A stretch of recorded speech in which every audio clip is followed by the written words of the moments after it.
Otherwise, hey, Jay, shh. Do you want to move to the front? No more talking. All right, here we go. Letter C. Shh. Temperature. This one's obvious. When these molecules go to make a collision, let's say they have the right orientation, when are they going to have sufficient energy? If they are moving faster or if they are moving slower? Faster or slower? Which one is going to give them the right amount of energy, enough energy to react? Faster, if they're going faster, okay? So a higher temperature means higher kinetic energy, means increased reaction rate. All right?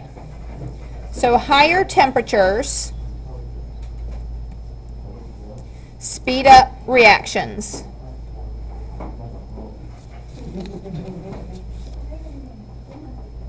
Write that down. All right, and you can see it. Let's say you're talking about caramelizing onions.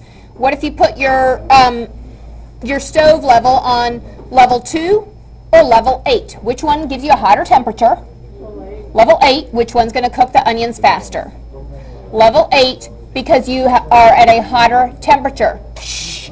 What happens if you turn up the temperature too high, however? In the kitchen, what happens if you turn up the temperature too high? What's your risk? That you burn it, okay? Some things are better when they are cooked slow because the reactions happen a little differently when you cook it at a slower rate. All right, so let's say you have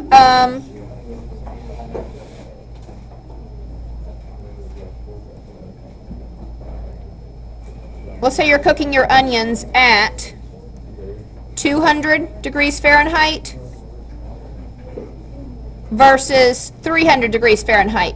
Which one's going to cook them faster, guys? 300. This one goes faster, all right? So this is easy to understand because this is how life works. This is easy to understand because this is how life works. Thank you, Jasmine. We're just alike. I know. All right, how about adding a catalyst? All right, what does a catalyst do? Catalysts don't participate in the reaction. Jay McKnight, you are moving to the front row. I have a new seat for you. You're sitting by the yellow molecule.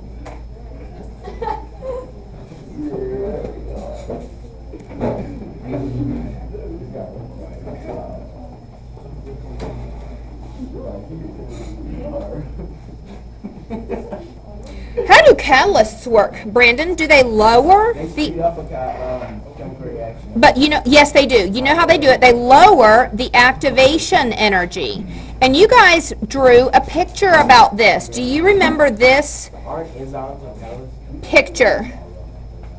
Enzymes and catalysts? Enzymes, yes, are catalysts. All right? Now, right here, this dotted line is the catalyzed reaction path. This one right here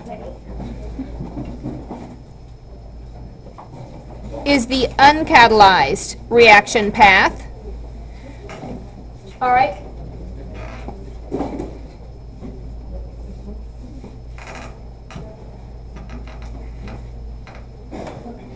And all that does is lower the amount of energy that's necessary to put into the reaction for it to take place. I'm not going to add this one last thing, but what about an inhibitor? Have you heard of inhibitors? Did you learn about that in biology? I've heard of it, but I don't remember what it is. Inhibitor is the opposite of a catalyst. It basically slows something down, okay? It slows something down.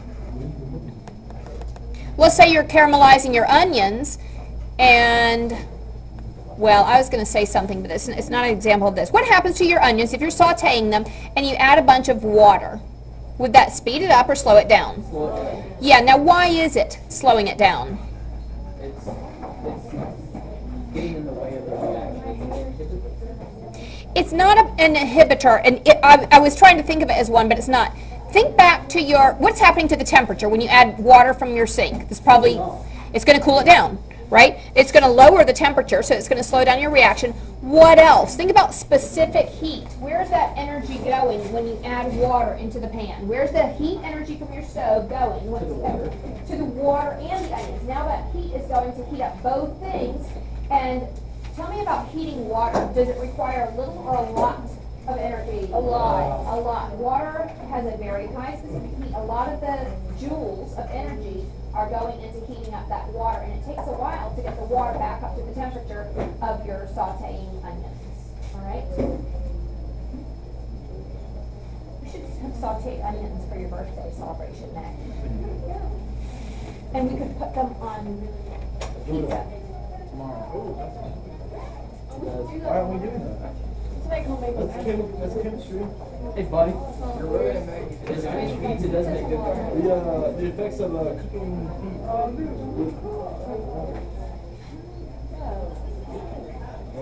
are we gonna cook